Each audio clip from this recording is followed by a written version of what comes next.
Mr. Mark Guamaka, who's going to lead this panel. And he will also introduce the guests on the panel, the panelists with him as well. Mr. Mark.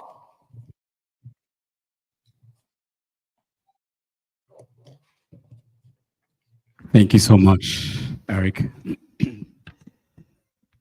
Ladies and gentlemen, I have a privilege to host a panel where Dr.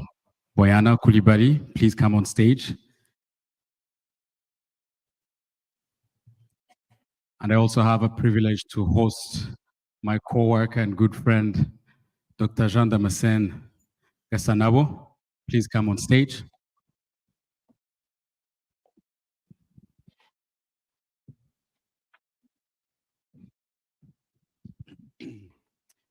Our panel discussion today will be about, could the international community have prevented the 1994 genocide against the Tutsi? And before we go there, I'm going to ask these two people, starting with the lady on my extreme right. Could you please introduce yourselves? Tell us a little bit about yourselves, and then I'll lead you where we go next.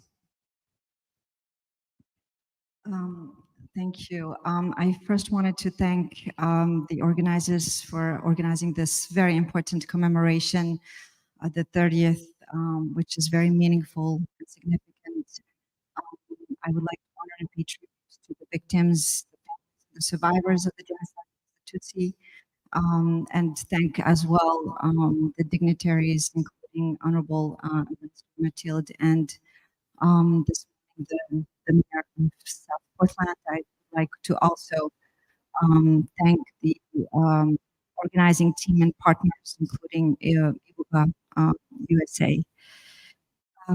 Introducing myself. So I was born in Bosnia, where I also fled a war in 1992. I'm lucky enough to have fled before the situation escalated to a genocide, which was just actually recognized with the UN resolution as the genocide in Srebrenica this past Thursday. And I was exiled with my family in France, where I did my secondary and higher education, and ended up in the United States. My PhD in 2007, I finished a PhD in African Studies, and I've lived in West Africa, Senegal, for 5 years, where I taught at the University of Gaston Berger University. So now for the past 20 years, doing research on genocide, specifically genocide against the Tutsi.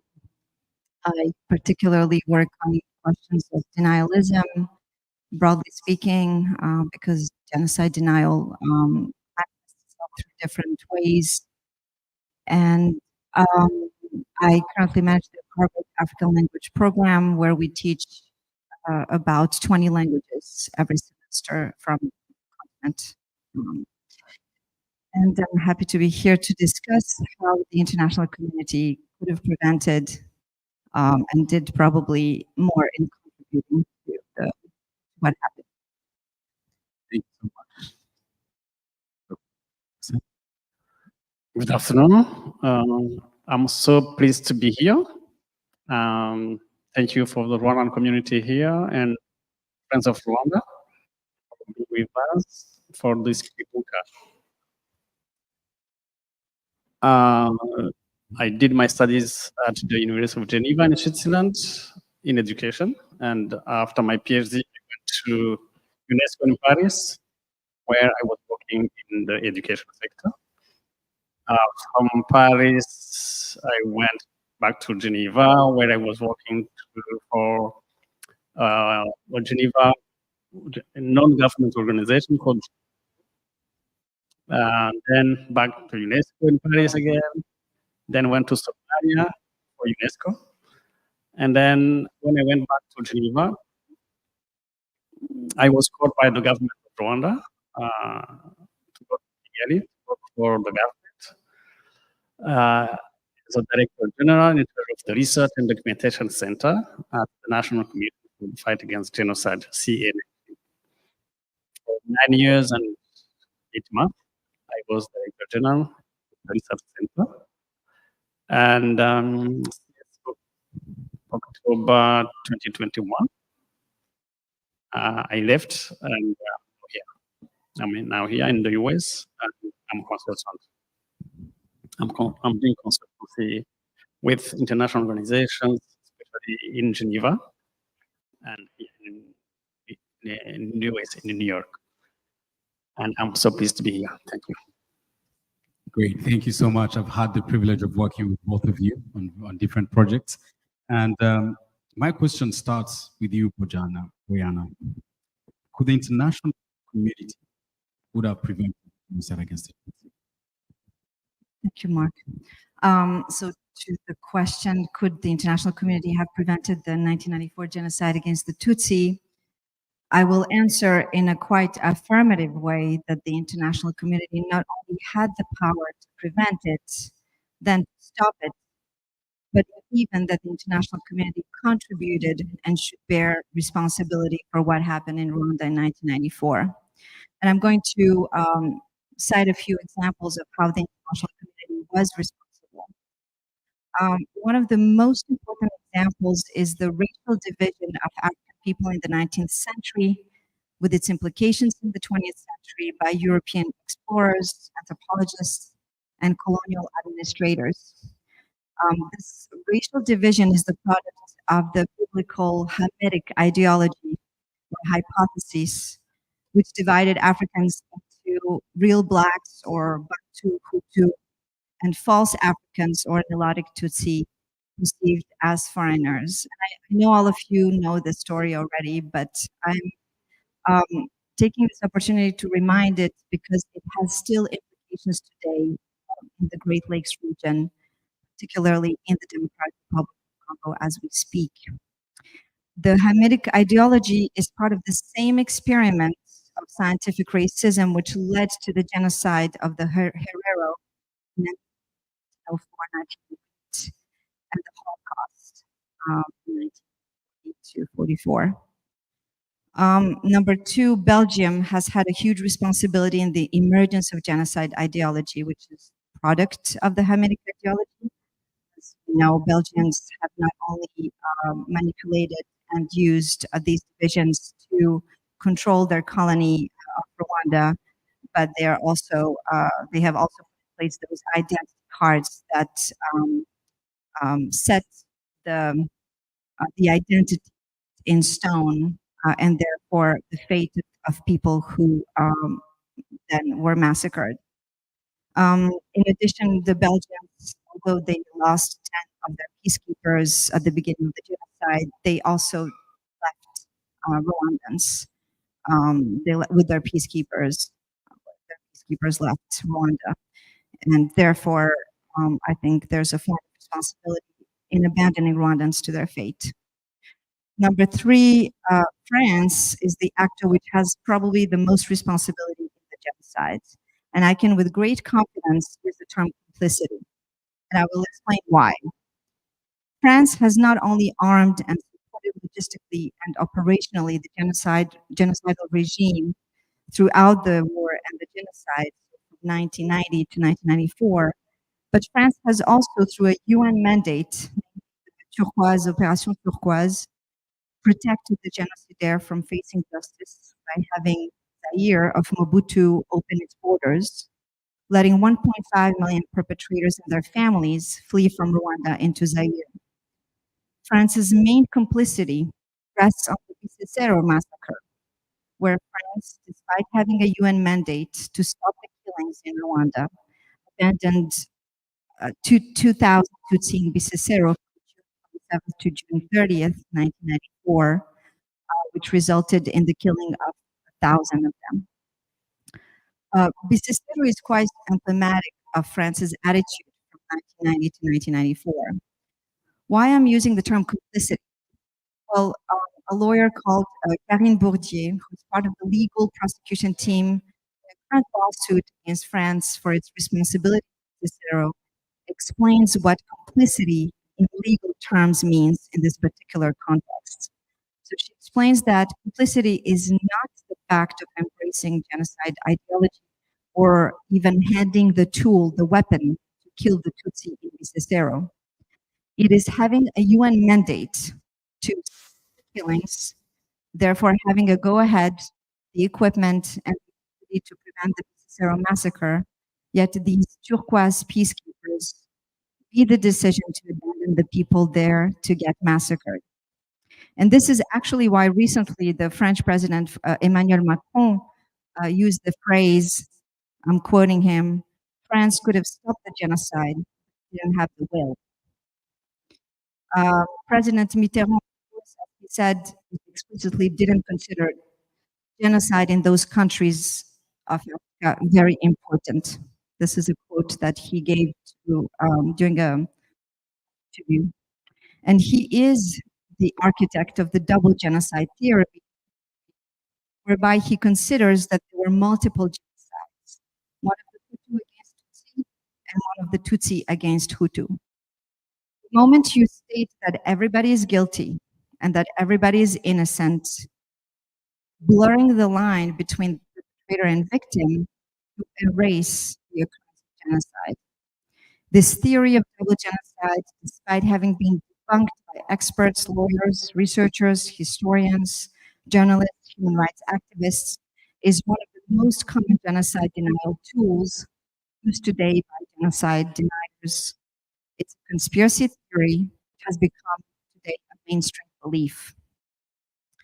What is more, not only did France of Mitterrand and Zaire of Mobutu provided safe haven to the genocidaire in the refugee camps in Goma and Zaire, but France has continued to rearm the ex-FAR and the Intergenerational militia in Zaire, who were regrouping to come back to Rwanda and finish off their extermination plan.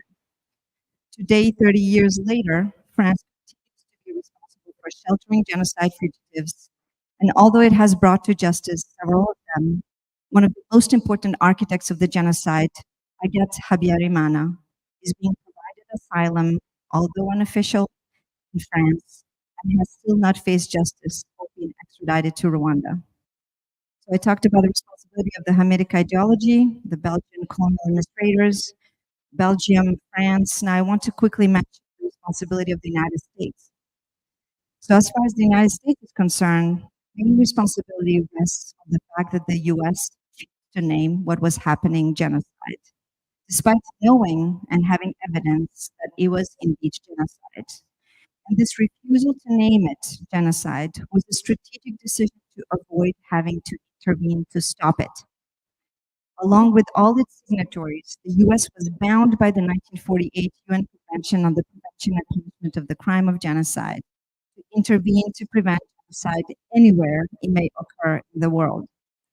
And as a UN Security Council permanent member state, the United States had a particular responsibility to intervene, but made a political decision not to.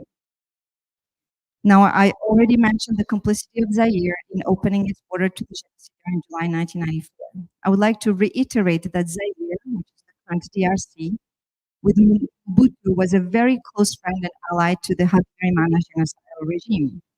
Mobutu supported Habyarimana's coup against Kayibanda in 1973. He has welcomed him and coached him for 2 decades. And in October 1990, Mobutu had sent his troops to support the FAR against the RPA. Then in July 1994, Zaire was the only country which had opened its borders to the 1.5 million perpetrators and their families. Zaire also assisted France in rearming the genocide perpetrators to return to Rwanda to finish their extermination plan. Now, the responsibility of the UN. Here I want to quote Linda Malvern from her book, A People Betrayed, The Role of the West in Rwanda's Genocide, published in 2000. What happened in Rwanda shows that despite the creation of an organization to prevent a repetition of genocide, the UN is central to this task. It failed to do so even in the face of indisputable evidence. End of quote. I think there are numerous accounts of how the UN Security Council and all its permanent and non-permanent members, the UN Secretary General at the time was Boutros Ghali, all knew that genocide was taking place, but they minimized it, failed to intervene, removed its peacekeepers and made it impossible for Romeo Dallaire to intervene and stop it, accused the RPA, which was trying to put an end to the genocide, made it very difficult for the RPA to stop it. The UN then mandating France with the Turquoise mission ended up being complicit along with France in Bicicero and in letting the genocidaires. And by considering and calling these genocidaires victims of a genocide, providing them humanitarian aid. In other words, helping them get strong and reorganize to continue with their extermination plan, etc. In addition, it took more than 2 decades after 1994 to have a UN resolution recognizing the 94 genocide against the Tutsi and condemning its denial. And that's only because of the Rwanda mission to the UN pushing for it for years. I will end up by linking the UN's responsibility in the 1994 genocide against the Tutsi in Rwanda to its failure to prevent genocide in Congo today. Despite its presence through a peacekeeping mission called MONUSCO for the last 25 years, and despite having evidence that ethnic cleansing of Congolese Tutsi is ongoing. The context in the Congo is directly linked to 1994. The genocidaires that were provided safe haven in Zaire by France and the UN in 1994 have become extremely powerful. They have reorganized in the last 3 decades into a group broadly called FDLR, but they comprise many other entities. Today, they have joined the Congolese National Army and all the other militias that are called Wazalendo, in addition to the Burundian Army and the Armed Force of Sami DRC, which is the SADC regional mission in DRC, plus 2,000 European mercenaries in their war against the Congolese Tutsi in Eastern DRC. And I know you're rushing me, I'm almost done. FDLR has had full economic and political control of Eastern DRC for 3 decades. Again, I'm talking about Congo because genocide ideology does not stop at a border, at a physical border. So I think it's important that everything we're talking about today, we need to think about the future and the notion of never again. The genocide ideology they have carried with them into Zaire, now DRC, has rejoined previous populist xenophobic sentiment against the Tutsi, which is the same ideology that led to the pogroms in the 1950s, 1960s, 70s, all the way to the genocide against the Tutsi in 1994 in Rwanda. FDLR genocide ideology has now contaminated the Congolese society, resulting in a political use of anti-Tutsi prejudice and persecution, with the Congolese president and his government openly expressing Tutsi phobia, its support for genocide ideology, its support for the armed groups whose main purpose is the elimination of Congolese Tutsi in Eastern DRC, resulting in the conflict we see today, with 7 million internally displaced Congolese, close to 1 million Congolese Tutsi refugees in Rwanda, in Uganda, Rwanda, Burundi, and around the world, and the massacres of the several thousand of Hema and Ituri, the lynch mobs and acts of cannibalism against perceived Tutsi, the systemic sexual violence, the hundreds of thousands of Congolese Tutsis cows being decimated, pushing the Congolese Tutsi to either let themselves die in Congo or leave. This is ongoing ethnic cleansing of Congolese Tutsi, and it represents a continuation of the 94 genocide against the Tutsi in Rwanda. And the UN is there, the world is watching, the international media experts and human rights activists are distorting the facts and failing to denounce the obvious problem. To end, I will quote Carl Wilkins, who originally was going to join us here today, but who could not, who knows firsthand the reality of the following statement. He says that there are no peacekeepers in the UN, that there are only observers. And I would add that these are passive observers who, by watching and doing nothing, by being simple bystanders, in fact, embolden the killers, thus encouraging them to carry out the killing. Thank you.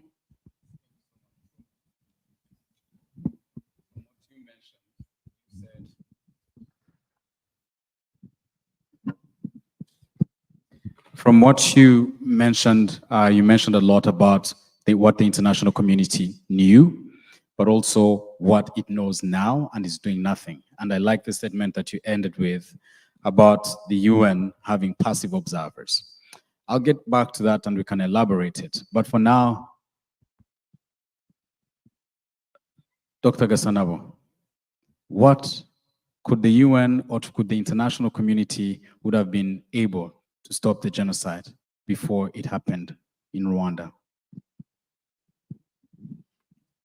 Thank you so much, Mark. I think my task will be easy because Professor Botana Kulibali mentioned most of the things I can say. The answer is yes. Linda Mervyn, in one of her books, "O People Betrayed," she explained the failure of the international community. The genocide against the Tutsi was preventable.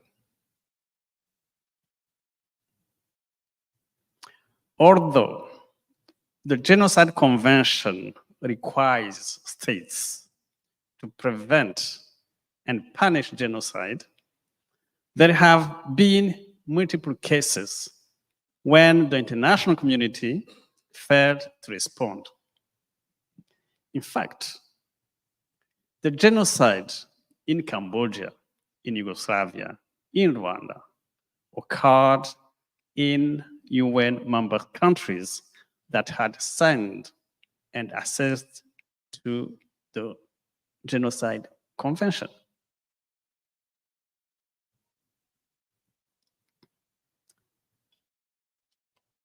Now, why the international community fails to prevent genocide? Number one, I would say that it was a lack of political will and failure to acknowledge ongoing killing as genocide. I'm talking here about Rwanda. There was a delay in identifying the events in Rwanda as a genocide. She mentioned that. That delay was a failure by the Security Council. For recall, the Security Council is made by 5 permanent member states: US, Russia, China, France, UK, plus 10 non-permanent. So in total, 15 countries. In 1994, Rwanda was non-permanent member of the Security Council.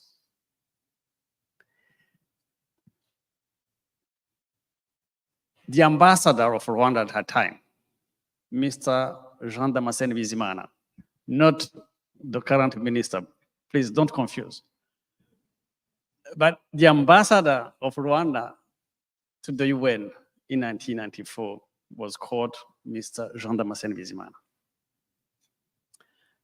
What he did, he lied to the Security Council, to the whole UN, saying that what was going on in Rwanda was just killing between Hutu and Tutsi like it used to be since 1959.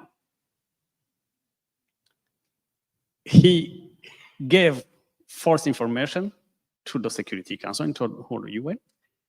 And we also know that those big 5 power, the 5, those permanent member of Security Council, all 5, that time, they had ambassadors to Rwanda.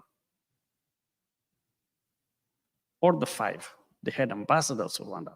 Meaning what? Meaning that they had information. They knew what was going on. Because the ambassadors were informing them on what the situation was that time in Rwanda. So everybody knew.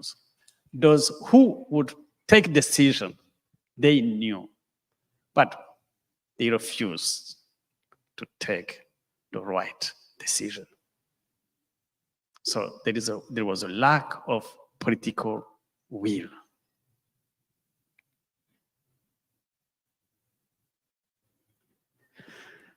The reluctance by some states to use the term genocide was motivated by lack of will to act, which is deplorable. They refused to act. They had information, but they refused to act. She mentioned, Boyana mentioned Mitterrand. Mitterrand, he was the first one to be informed because his relationship with President Habyarimana was known by everybody. So he was informed what's the situation. By the way, he had troops, soldiers in Rwanda, training Rwandan soldiers. So he was absolutely informed. He was the first to be informed. But as he said, killing or genocide in those countries is not a big problem. Something like that.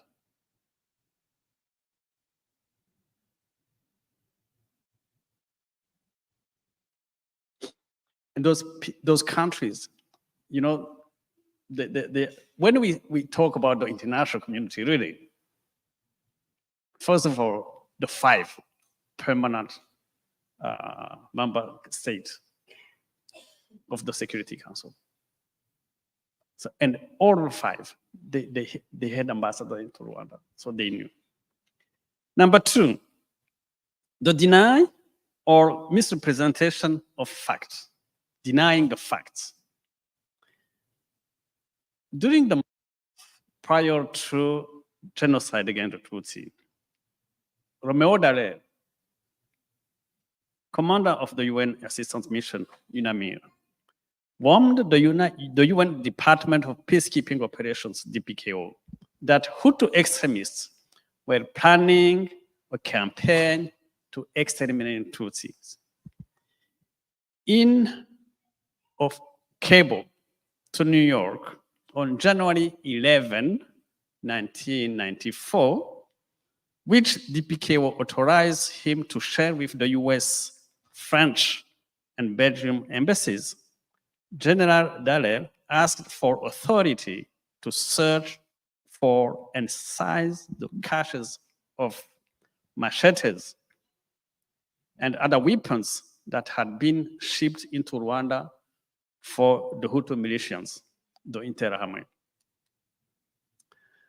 Romeo Dallaire was refused to act as exceeding the UNAMIR's mandate and instructed him instead to take the information to the Rwandan government. Many of those members were planning the genocide. DPKO's refuse to authorize action was confirmed on January 14 by Secretary General Boutros Ghali himself.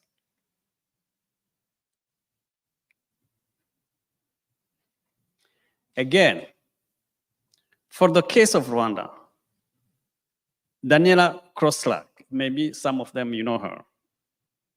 In 2007, she published a book, The Role of France in the Rwandan Genocide. That's the title of the book.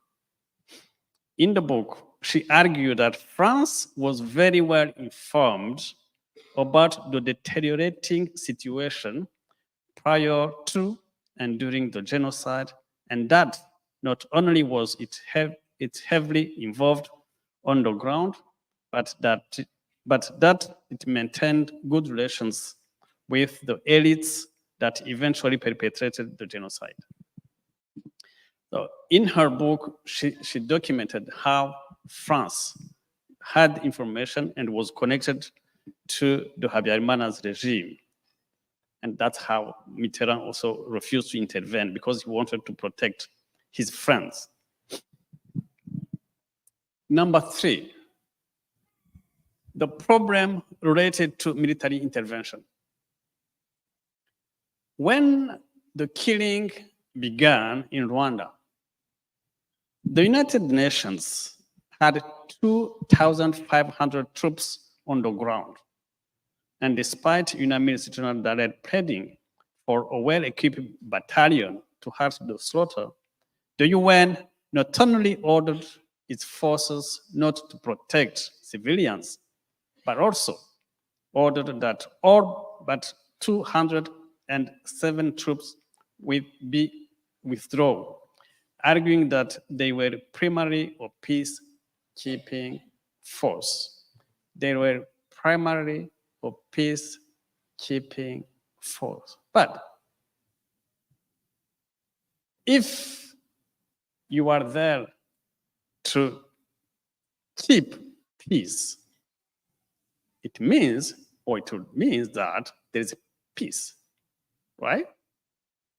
You keep something which exists, which is there. Peace, they said they were there as a peacekeeping. The mission was peacekeeping. Now, my question, how can you keep something which is not there? Because we didn't have peace in Rwanda. Now they are saying the mission was keeping peace. Which peace?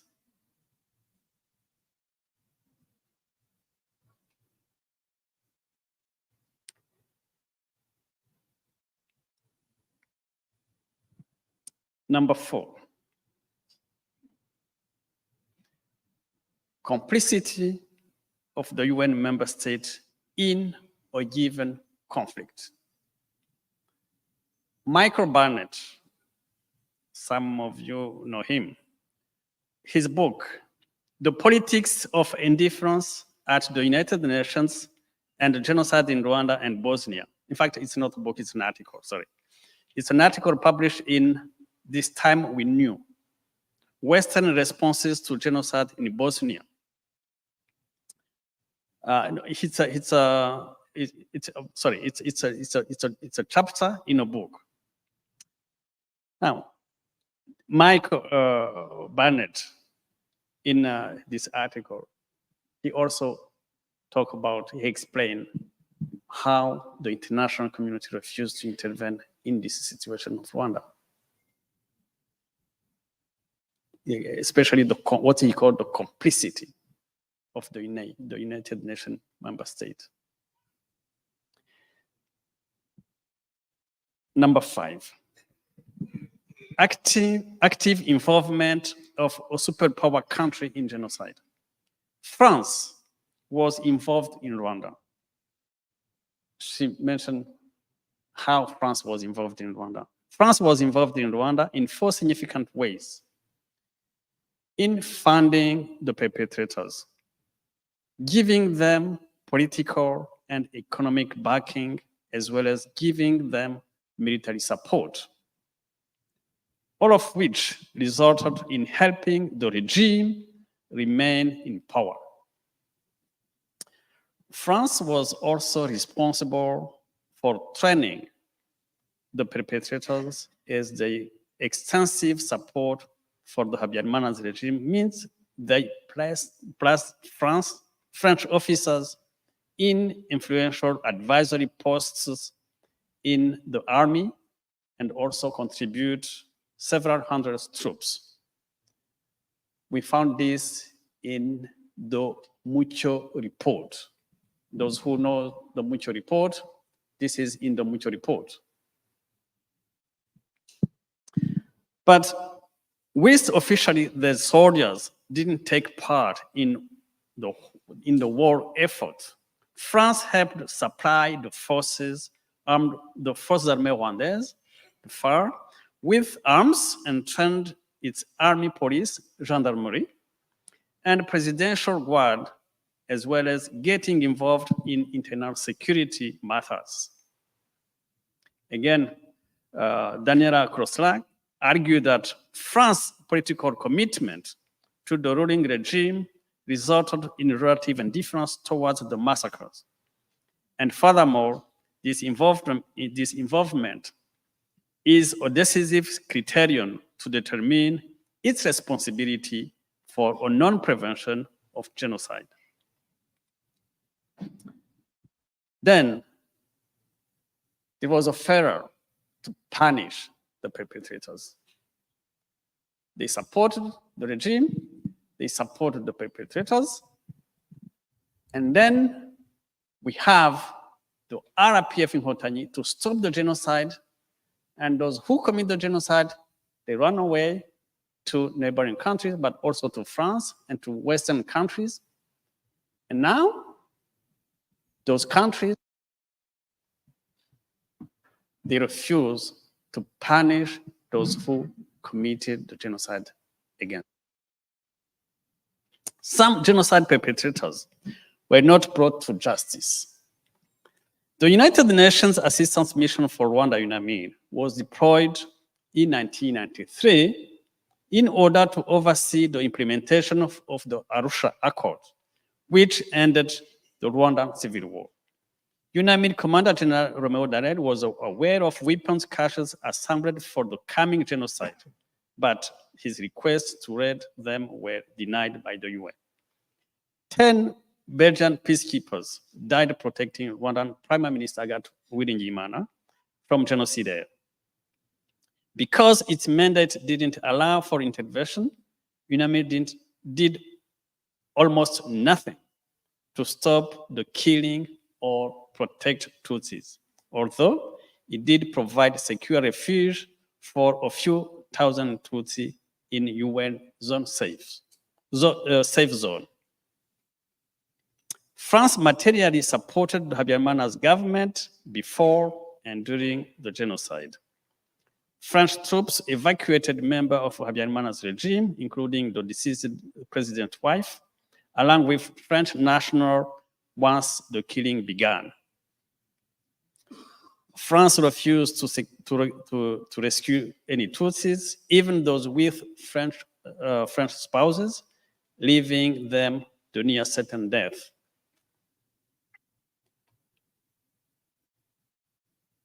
She talked about Operation Turquoise. With the Operation Turquoise, officially, according to French authorities, coming to save Tutsis, but really it was a way to help those genocidaires to move from Rwanda to former Zaire.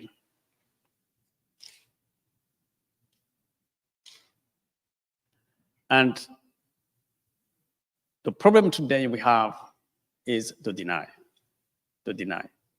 And the genocide is denied by Rwandans, especially living abroad, and non-Rwandans who are supporting those deniers, those genocidaires, and again, some countries who are still hesitating, refusing to prosecute or extradite those genocidaires to Rwanda.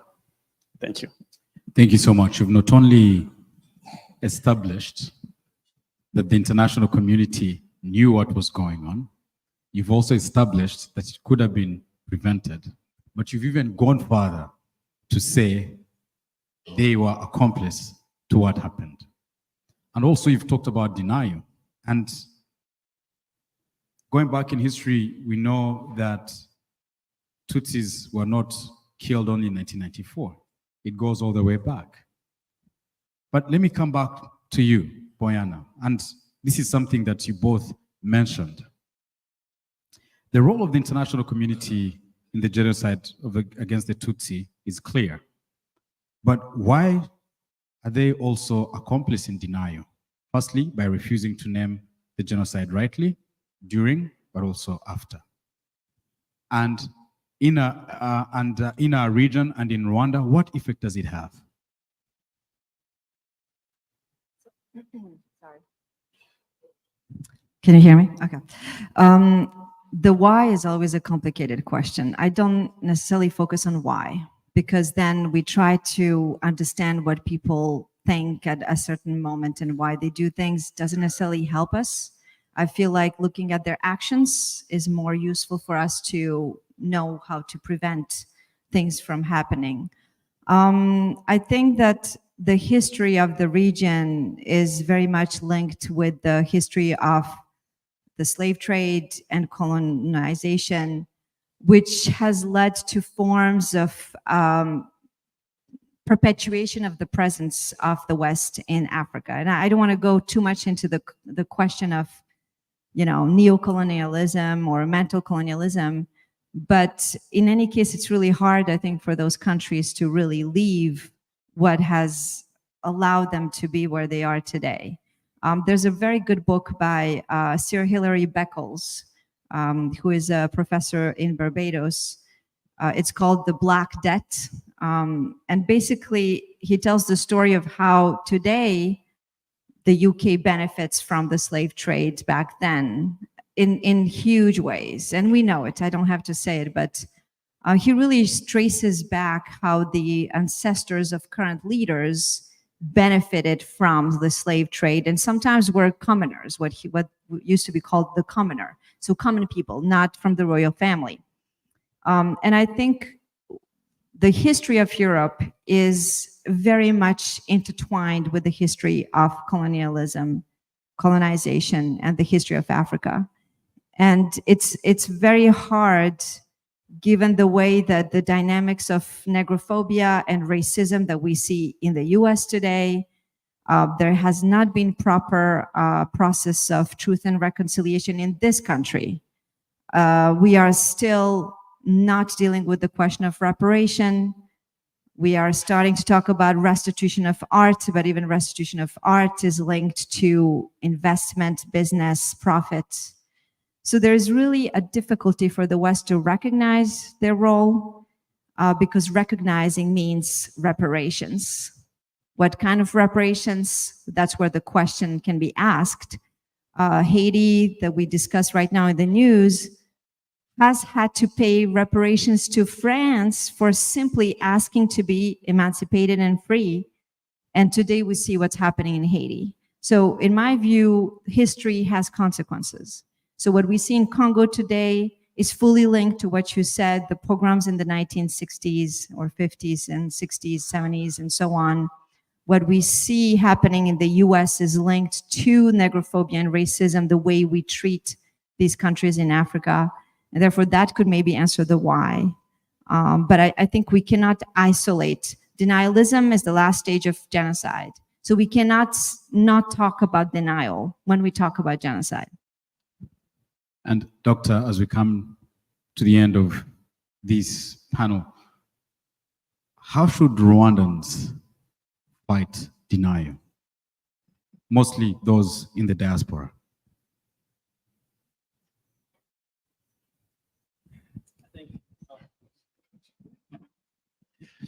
I think the answer was given this morning. To me, it's really through education. Not only in the diaspora, but in fact, everywhere. It's everywhere. Every human being should be educated on the genocide and on how genocide is very bad and on the consequences. So then they can help the world to prevent these atrocity crimes. Education, where is Sarai? I think she's still here, yeah. And others. We should educate our young people on what's happened. They should know. In Rwanda, but also here and everywhere, they should know what's happened. And now, what do we need? First, we need material. Material is what you mentioned this morning. So we need information. Information is textbooks. We can use movies. We can documentary. We can use photos. We also, those who can visit Rwanda, because by visiting the memorial, by visiting the place when the genocide happened, then you learn better. By visiting, because you can see, you can interact with the environment. Now, education is key. We need material. We need trained teachers. Some people think that it's easy because I read something in a document, so it's easy to understand and to transmit. Now, we need, when you are talking about real education, especially for young kids, we need trained teachers. And I think Edris, you are doing that, and I know that. And also the government of Rwanda is doing that. Is teaching Rwandans to talk, especially secondary school teachers, to teach about the genocide against Tutsi.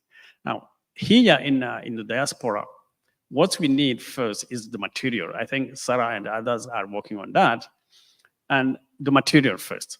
And then the teachers, to me, to train them is to invite them to visit Rwanda and interact with the environment. So we have the kids. The kids are there everywhere. We have the kids, and then the methodology we use, because it's good to have the material. It's good to have the trained teacher, but how do you do that? How do you navigate in that complex history? So the methodology is very important, and I think using especially today, now we are in a digital world, using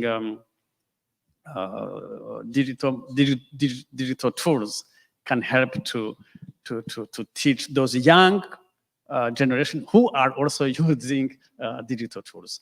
Yeah, I think that's what I can say. Had we had enough time, I would have said all the way leading to 1990, education had a hand in what happened in 1994, and also being intentional of what we teach and political will to make it education. Yeah. Yes, talking about education, and before I forget, yeah, we have to teach, to educate the young kids, the young in primary and secondary school, but also at the university level. And this morning, Honorable Ambassador mentioned the conference in Sacramento. And I think someone also mentioned Sacramento, a conference in Texas, I think. So all those conferences, why? It's to educate young people, especially young people at secondary school level, at university level. And I want to really, yes, please, if you can, please submit your abstract. We need many abstracts to have a very powerful conference in Sacramento on November 14, 15, 16, especially on the genocide against Tutsi. We didn't need many abstracts, so the organizing committee can select your abstract, and then you can be invited to Sacramento, you give your presentation, and also the organizers, they want to publish the proceedings, either in a book or in article in international journals. So please, Rwandans or non-Rwandans, please send your abstract. We really need your abstract. Yeah, thank you. Thank you so much. And with that, we've come to the end. Just to remind you, if you want any study tour in Rwanda, you can visit the Kigali Genocide Memorial. We've done those trainings before, and you can come. So thank you so much, ladies and gentlemen. And yes, let's proceed. Back to you, Eric.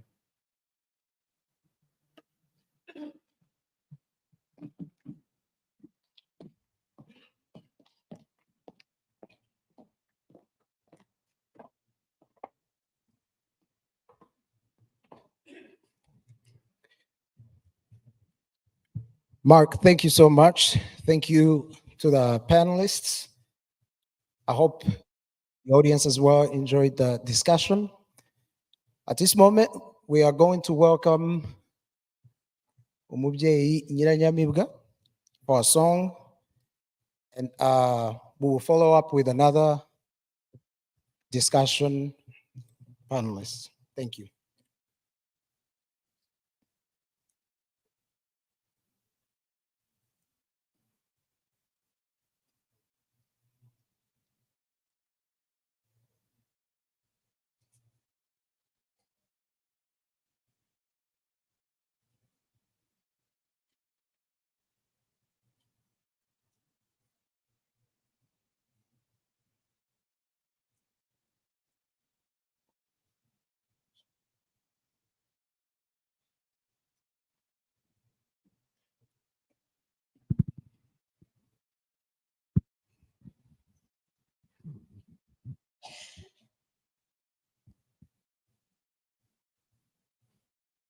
Mwiriwe neza. Dukomeze twibuke abacu. niyo mahirwe tuba tubonye nabyo ibyo gushimirwa kubera ko inkotanyi zaduhaye njya mvuga ntizaduhaye nibura uburenganzira bwo kurira kuko kera ntawabishoboraga bagenda gucuritsa urutwe ariko ubu rwose nababwira iki murire biraruhura icyo tuba twateraniye ahangaha ariko tujye tuhavanye imbaraga tugomba kongera kubaho ahacu n'ahabacu bagiye dukomere cyane cyane rubyiruko mufite inshingano zikomeye niba inkotanyi zarabohoye u Rwanda ari abana bato nk'amwe namwe mufite inshingano zo gukomeza icyo kivi batangiye ni mwebwe Rwanda rw'ejo ni mwe duhanze amaso ntimuzashukwe n'ibihinda n'abababeshya oya ikibi kigomba gupfa gipfuye twumvikanye twibuke twiyubaka rero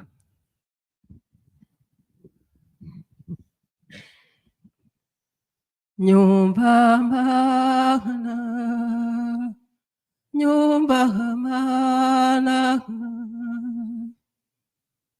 nyumba semana y'u Rwanda undinde kugira inzika undinde umutima uhora ushyigikira ubutabera akarengane ugaca iwacu nyumba mana imyaka uko ihita kose nshengurwa n'intimba nkareba hirya hino amaso akagwa mu cyuho nahamagara abanjye nkitabwa n'imibande nyumva mana data sinamuhambye mama sinamurwaje abavandimwe behesha abana n'inshuti nyazo bishwe nta gicumuro nsigara nta kiburira nyumva mana n'uwo twaruhuje yagiye muri iyo suri ibambukije urukundo banyambika agahinda nsimbukwa n'amahirwe umwanzi arashungera nyumva mana bose intore zawe bazize uko wabaremye ubicaza imbere yawe mu ngoro y'ubugingo ubibagize umubabaro mana ubahiruko nyumva mana mana y'impuhwe nyinshi nyumva ndagutabaza tabukutse n'umwanzi unkingira ingabo yawe ugabira uhu Rwanda ibyiza uhirukana umwiryane nyumva mana nyumva semana y'u Rwanda undinde kugira inzika undinde umutima uhora ushyigikira ubutabera akarengane gaciye iwacu nyumba nkamana nyumba nkamana nyumba nkamana nyumba semana y'i Rwanda. Dukomeze twibuke twiyubaka. Murakoze.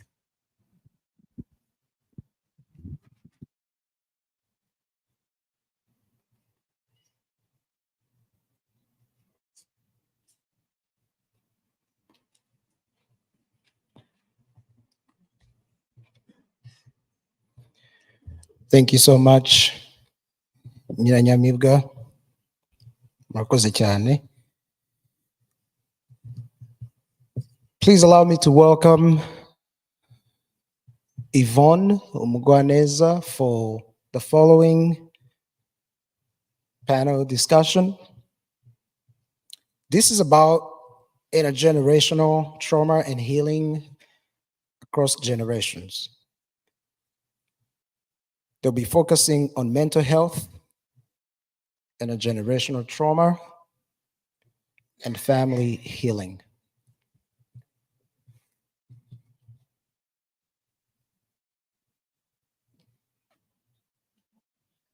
Mwongeye kwirirwa rero nk'uko abivuze ikiganiro kigiye gukurikiraho nifuza kandi ntekereza ko tuza kukigira gitoya ariko kikaba cy'ingirakamaro. Tugiye kurebera hamwe ikibazo cyangwa se ingorane abarokotse jenoside bahura nazo atari bo bonyine kandi ari n'umuryango bafite barimo banunguka nyuma ya jenoside. Ni ikijyanye n'uruhererekane rw'ihungabana rituruka ku byo ababyeyi banyuzemo muri jenoside. Rero ntabatindiye ndagira ngo nsabe abantu bari butuganirire. Laura Liguri, please join me here at the stage. Anna Tokot, Anne-Marie Mukankunsi, Nicole Umurerwa, na Hubert Sugira.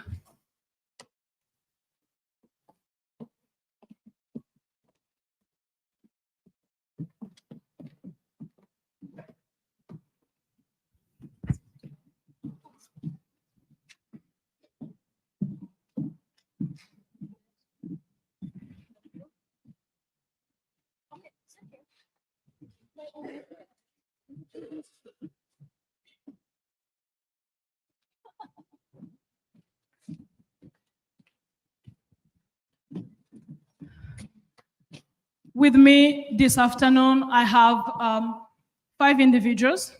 They have different expertise, or they're going to share with us different experience.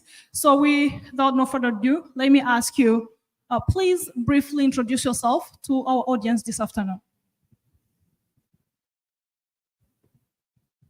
Hello, everyone. Thank you so much for having me here. I appreciate that. Thank you, esteemed leaders.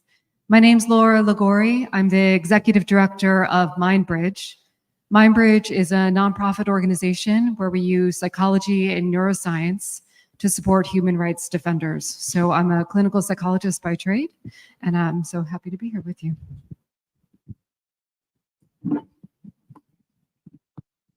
Hi, my name is Hubert Sugira.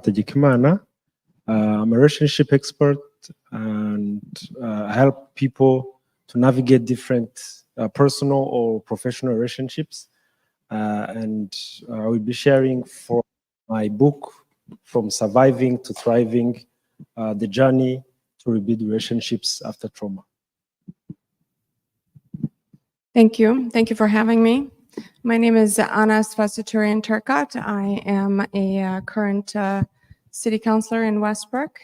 I came to the United States when I was 13. I was a refugee from Azerbaijan of Armenian descent. I was an Armenian survivor of massacres that occurred at the collapse of the Soviet Union when Armenians were targeted for their ethnicity. We have about 3 generations in my family that survived anti-Armenian ethnic cleansing, and I'm raising my kids in Maine with that reality and observing a lot of the intergenerational trauma in my own family and in the work that I do with the refugees in Armenia and former Artsakh.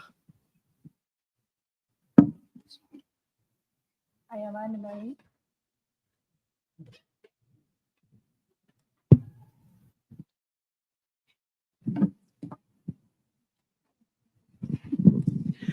Hello, I am Anne-Marie. I am a survivor.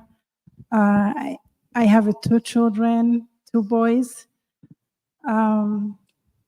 Like many, after I heard that Romeo Dallaire, how he said his soul was left in Rwanda, most of us, our soul has stayed during genocide in 1994. I am author as well. I have a book called Terrorized in Rwanda, Healed by Grace, and I live here in Maine. Good afternoon, everyone. I've already introduced myself this morning, but I'll go ahead and do it again. My name is Nicole Karekezi, and I'm going to be speaking on the behalf of kids that were born after the genocide against the Tutsi in 1994, speaking on what that experience looks like, living the wounds of our parents that survived the genocide. Thank you. Again, my name is Yvonne Mugwaneza. I'm a genocide survivor, but my profession, my apologies, my profession is a medical social worker. And now that we're talking about mental health, or we're gonna focus on mental health, I'm right now doing supervision so that I can become a psychotherapist focused on mental health, mainly trauma and depression. Now, I'm gonna ask you, Miss Laura, when we think about intergenerational trauma, we might think that it's probably bogus. It doesn't happen. It doesn't exist. It's not true. But you as a scientist, you know it's true. Can you help us to understand how actually parents who are experiencing or who have experienced traumatic events have no control on how and when they can transmit the trauma they have experienced to their children? Thank you. When we're talking about trauma, we could spend a really long time having this conversation. So I'm going to try to summarize pretty quickly what is ultimately a very complex process.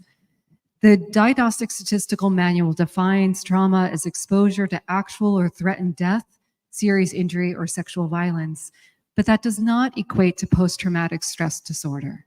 And only approximately 20% of individuals who experience some traumatic event actually develop the signs and symptoms that we would associate with PTSD, anxiety, trouble with cognition, hypervigilance, memory issues, and beyond.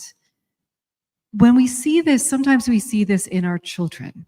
We'll see these kinds of signs and symptoms show up, and we often wonder why that is. And I'm going to go ahead and give a definition of generational trauma. Right? When an individual has a trauma response to a trauma experienced by a family member in a previous generation. So they themselves have not experienced that trauma. They were not there themselves, but they're exhibiting the signs and symptoms of PTSD, anxiety, hypervigilance, difficulty paying attention, attentional control, memory lapses, so forth and so on. They're exhibiting PTSD as if they were there themselves. And the question becomes, how can that be? And that is because it's the change in our genes.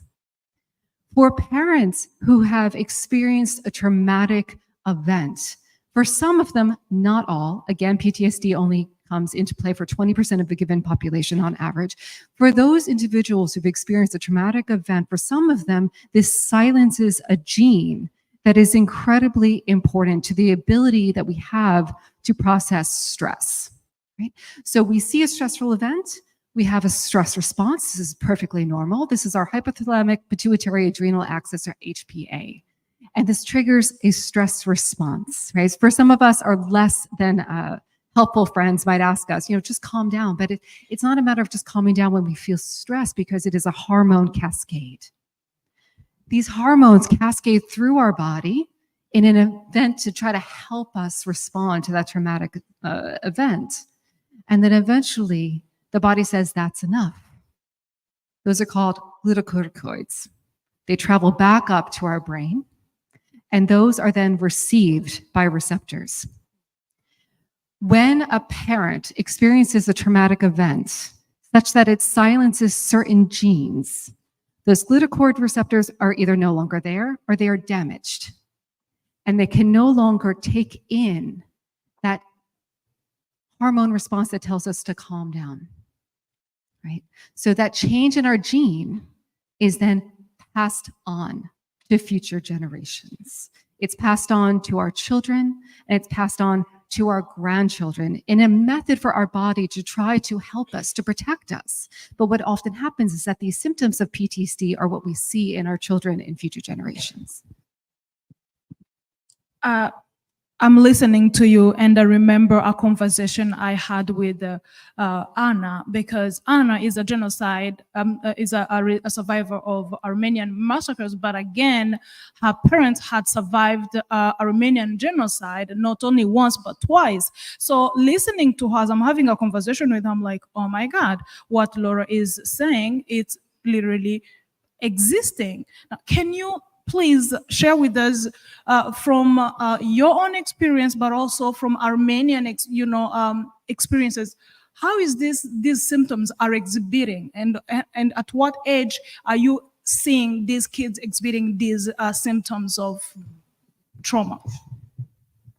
So my grandfather survived the Armenian genocide. He was 2 or 3 years old and saved by his sister, and they both survived. And then 5 years later, they were part of the Armenian massacres in Baku, Azerbaijan in 1918. And so he survived it twice as a child. And some of the things he remembered, some of the things he didn't.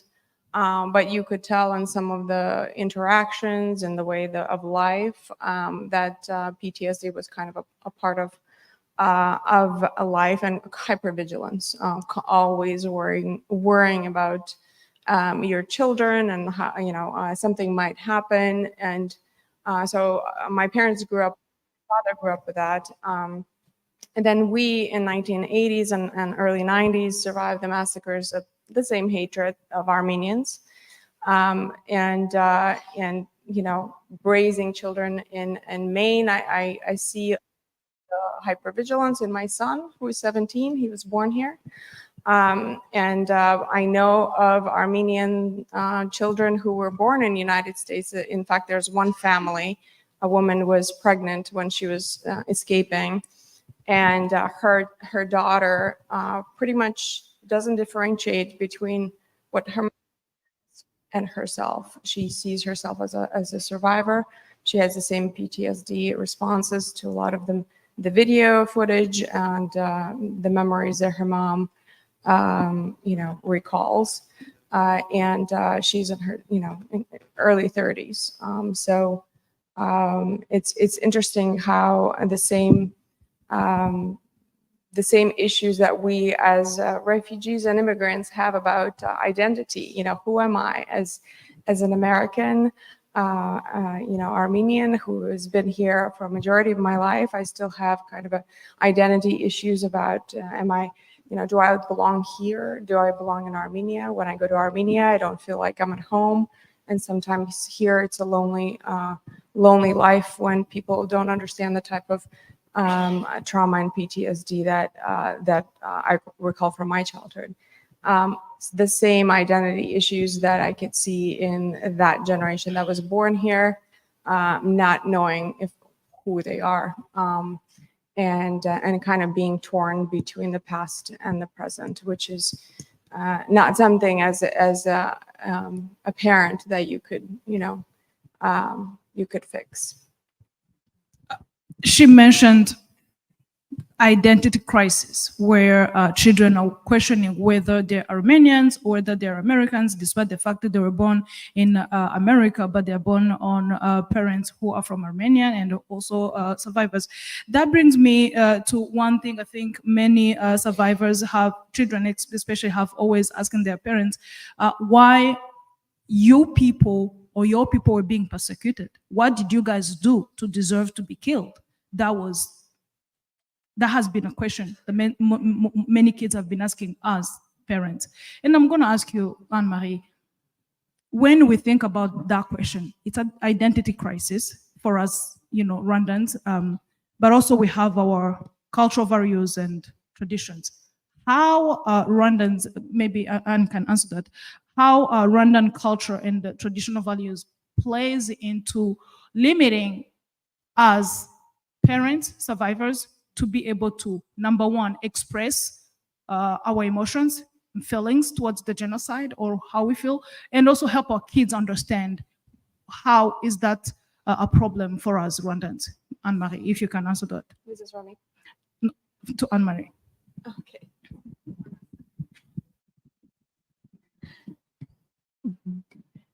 As all you know, Rwandese, we're very proud of our strength and ability to fight and say that we overcame. So without realizing that our culture really pride in discretion and in privacy, sometimes we harm ourselves more than we heal ourselves, because we believe that we smile when we suffer, and imperfection should be hidden. So doing those things actually limit us from trying to find healing. Another thing, survivors were, especially in Rwanda after genocide, survivors were expected to move on, be strong. You don't show your trauma. If you're traumatized, especially people who had like a PTSD after genocide, they were kind of felt they didn't have room to process what happened to them. No, just sometimes I believe of our culture, especially mental health was not something that everybody knew, or there was no place for people to go seek for healing. So through all those suffering, people who are completely severe during genocide, they didn't have a place to go. Even their family didn't understand what they were going through. So we have a lot of different horror stories. We heard some people was a kind of physical assaulted when were going through crisis, or a special example like women who were getting raped. They were not allowed to speak about what happened to them, because it was a kind of taboo. You felt like if you talk about it, you're never gonna get married.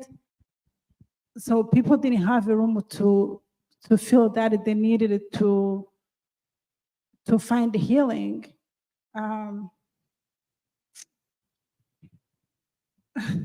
We need to remember that resilience is a strength, and seeking healing is actually it's an act of strength.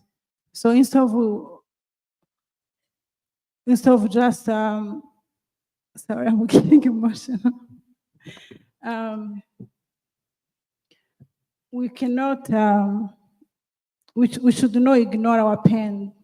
So we need to process what happened to us, and educate ourselves so we can stop all these intergenerational traumas, because when we don't seek healing and help our children are the ones who get it, like you or your children are the ones who get the consequence of not us seeking help. There's this quote that I love saying that if you never heal from what hurt you, you will bleed on people who didn't hurt you. So, and that's what we keep doing to our children. We keep bleeding on them, and that's, I think, if we don't educate ourselves and seek healing, and seeking professionals who can help us, we're gonna keep bleeding on our children, and then it's gonna be like a vicious circle, and our children are gonna keep going through what we're going through, even though they didn't experience it. She said that parents who do not talk about their emotions, who do not speak out about their experience during the genocide and their trauma, they're bleeding to their children. And it's funny when she said it. I remember the conversation I had with Ibe earlier today. Ibe, I'm not going to speak for you. Can you share with us what that sentence that Anne-Marie said, what it reminds you? Something you've known in your professional. Anna, can you pass the microphone? Thank you. Thank you very much. One of my clients, of course, I had to call to ask if I could share the story. She was telling me that she named her daughter Giozo. Then the daughter, later on, they were living in diaspora, and then she asked what the name meant. And, she explained, to console, all of that. And after a few years, she was called in a psychologist's office, and the daughter asked her mom to release her from that name. She was like, I cannot be mothering you. She was like, what do you mean? She was like, yeah, I realized that I cannot grieve in front of you. I cannot be your child because you expect me to be your support, to be the one who is supporting you. She was like, what is that? The daughter was like, yeah, it's not just the name you have given me. The way you act, I cannot be, I'm 15. So please release me from that name. So that's what happens. A lot of people, she did not know. She thought she was giving just a name. A lot of people have given those names to their children. A lot of parents expect their children to do what their brothers and sisters did not do. So the kids are they are losing their childhood because their parents lost their childhood. Yes, some of us lost our childhood because if you experienced the genocide at young age and you survived it alone or not old enough to understand what was going on and why you had to go through all that, it was never easy. But to be a parent and have your child questioning the name you gave her and telling you that they cannot be your mom, they cannot be your parent, they cannot console you. I don't even want to think or try to imagine what that mother felt, because that was another unintentional re-traumatization from her child, because that was a rejection from her child in certain sense. Actually, that story is deeper. So this is what happened. The mom was carrying a guilt feeling because during the night for genocide against the Tutsi, she was with her young sister. And she asked her to hide in a bush. She was going to check first if they could go further. When she came back, the younger sister came out the bush and she was killed. And she held for a very long period of time a sense of killing her own sister. She told me, I felt as Nerahamwe myself. So fast forward, she gave birth to this baby and she was so overprotective to the point the father at one point sat her down and said, we need to talk. You can't be calling me every 5 minutes, checking on, this is my daughter. What's going on here? Now, mind you, this is a story she cannot share with anyone because she shares everything, but when it comes to this little sister, she can't say anything. So she named her daughter that name because in her mind, in her subconscious mind, it was not her daughter she was dealing with. It was her sister. She did not know until when that story happened. She was like, the father is mad. The only young sister she survived with was like, we cannot live with you. This is not happening. Leave us alone. Like, give us a break. That's when she arrived. She was like, oh, okay. I think I'm projecting. So that's maybe answering the other question you were going to ask me. Yes. The unhealed trauma.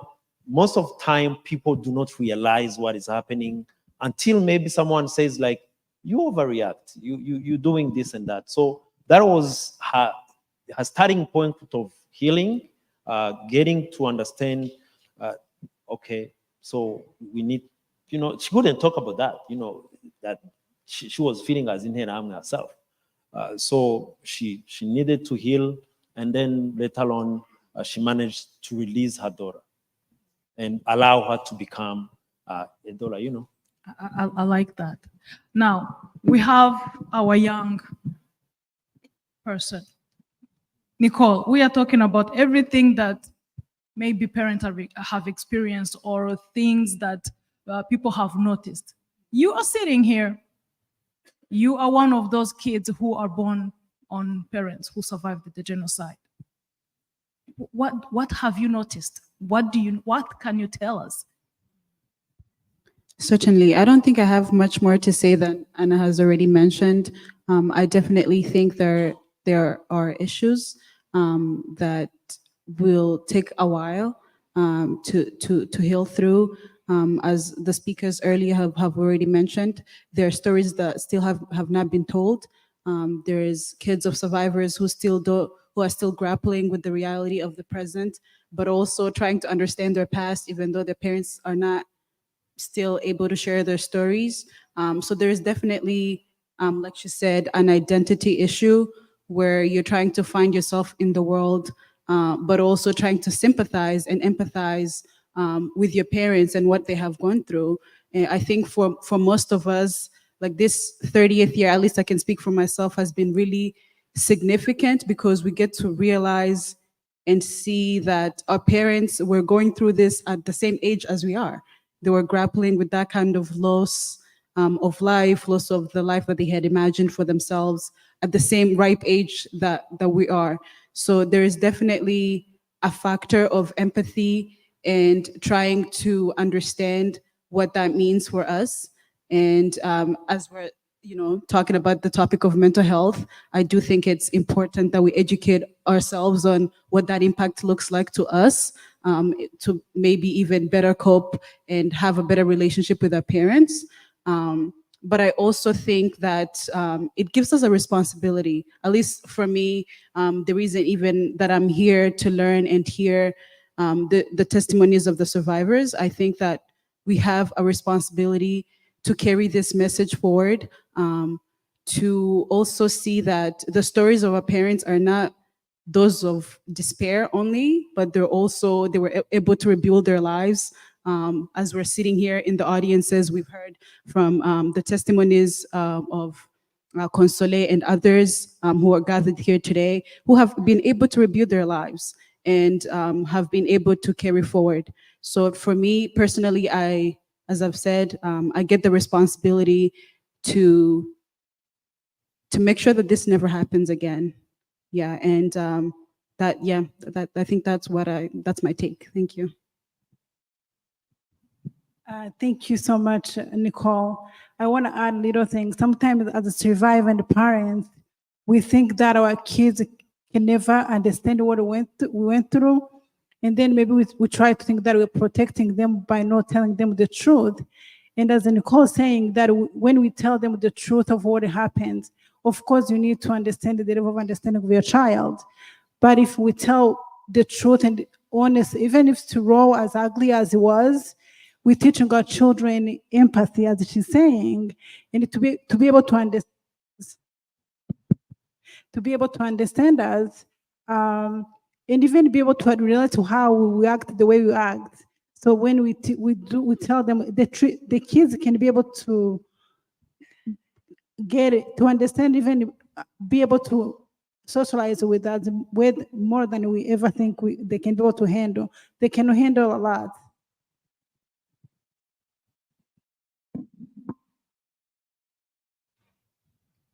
Go ahead. Can you hear me? Working? I just wanted to add also something you were talking about that kind of resonated with me when my daughter was born. I have a son and a daughter. When my daughter was born,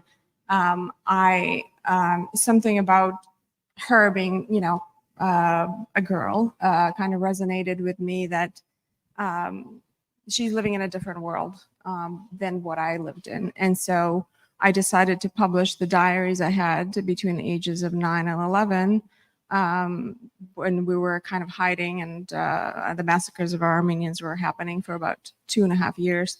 And I published those diaries. What my father said, and my parents didn't really talk about what happened to us that was there. You were in America, you have to study. The most important thing is to move on. You can't dwell on the past. That was their way of dealing with it. Complete denial. Nobody talked about anything in our house.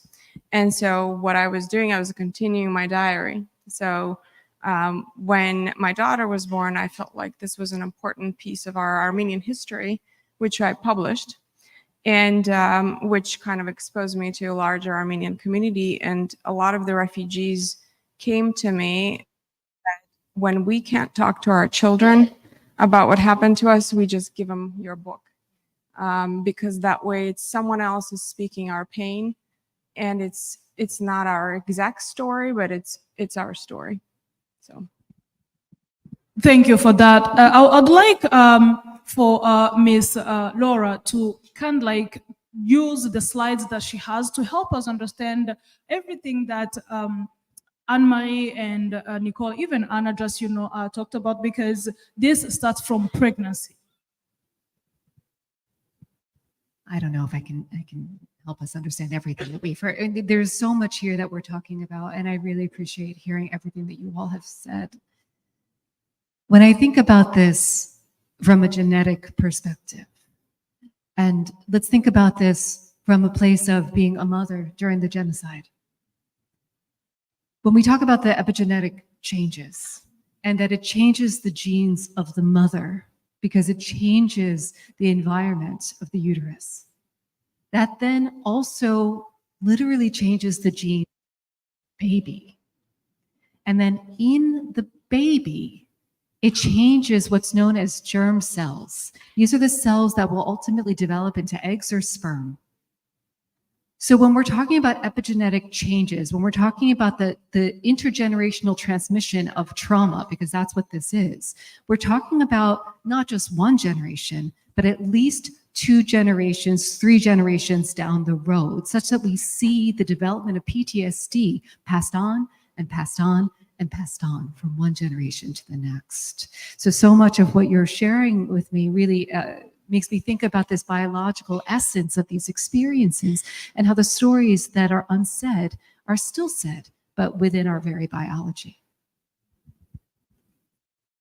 I appreciate all that knowledge. And as we are wrapping up this panel, it's not that I don't want to talk more about this. Trust me, when it comes to mental health disorders or mental health care, I love to talk about it because I care about our lives as genocide survivors. However, we don't have enough time. So as we're wrapping it up, I'm going to start from you, Nicole. You are young and God knows smart. What is the message you have for your parents? What can you tell them today as we are commemorating 30 years post-genocide? I think about this question very often. For me, it's just a message of gratitude, really. I've already said before that our history is not one of despair and victimhood, but it's also a story of championship and going through the hardships and overcoming. So for me, it's just a message of gratitude for the sacrifices they've made for me to be here. And to all the survivors, this is not just to my parents, but to everybody that's here that has survived the genocide. It's just a thank you. Thank you for being here. Thank you for your strength and resilience that we get to sit here and learn from. Yeah. Anne-Marie, we are social workers, and when people think about social workers, they don't only think, they think about superficial as getting people, who are placed in the CPS or something like that. But we do more than that. Now, as a social worker, also a Rwandan, please enlighten us, or at least tell us as parents, what is that we can do to be able to help our kids not to have or not to feel like they are a burden or they should carry any burden. And I'm asking this question, keeping in mind that Rwandans, we might leave Rwanda, we might come to America and live in America, but we are always Rwandans. We will never change. We will always be Rwandans, maybe Rwando-Americans, but always Rwandans at the core. Yeah, as I said before, as it's actually that's a kind. No matter how many I have been here since I was 16, but my heart is always in Rwanda. So it doesn't matter where you live or how long you live in another country, your heart is still not in Rwanda. So as a parent and as a survivor, I honestly how we raise our children and how what do we the kind of story we tell our children or not to tell them is very important, and that actually has a big impact in what kind of trauma you pass on. If you choose not to tell them the truth in the seek healing, then the children are going to mirror what you have. If you have anxiety, that's what they're going to keep having. If you keep screaming them, that's what they're going to mirror. So we need to be it needs to be very important how we teach our children, what do we say, what do we do, because if you seek happiness and joy and the forgiveness, then the children are going to portray that. So because our children learn, no matter what the world they give them or what the outside the world says to them, but the most significant thing the children get is what you teach them at home. And that's what kind of message I can tell. Anna, I think we are privileged to have you. For somebody with her parents and grandparents experienced Armenian genocide twice. Then you yourself, you experienced the Armenian massacre. Just help us to understand, or at least something we can take with us on how Armenian community is at least overcoming the trauma or psychological wounds, and how are you guys building on top on that so that you can be strong and resilient and just moving on? Thank you for that question. As I'm reflecting on my community, I just want to say how proud I am of your community and your young people. Very, very smart and accomplished. And thank you so much for making me a part of your community so many years in a row. As Armenians, we have seen massacres for over 100 years. It took United States 104 years to actually recognize our genocide, Armenian genocide. It was a very political, military decision due to the relationship with a NATO ally, Turkey. Turkey continues to deny the Armenian genocide. Many countries in the world have recognized it, but there's a lot of political and financial impact that comes with recognition. We've heard about that. The Armenian community continues to be targeted by Azerbaijan, which is an ally and a friend to Turkey. And as we speak, we have actually in September of 2023, 120,000 Armenians were ethnically cleansed out of their homes by Azerbaijan. And you don't hear that on the news because there's no big bad wolf Putin involved in that massacre and those ethnic cleansing campaigns. So you won't see that on CNN, interestingly. But 120,000 of my close friends and many are homeless and are seeking, help from the world. As far as I'm concerned, as an attorney who worked for the International Criminal Court in the beginning of my career, I can assure you there's no international community. There's no such thing. And there's no international law. It is all about politics, power, and money. So Armenians have, relied on the international community support. And in 2020, we understood that that wasn't the case. In 2023, again, we are on our own, and we need the allies like you guys, as we are allies to you, to support each other. That's why I attend these events.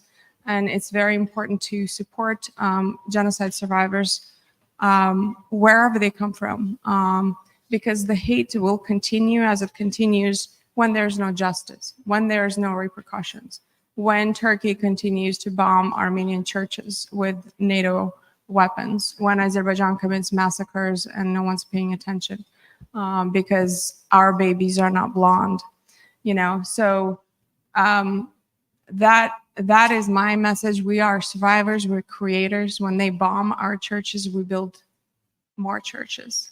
When they, you know, destroy our art, we build more art.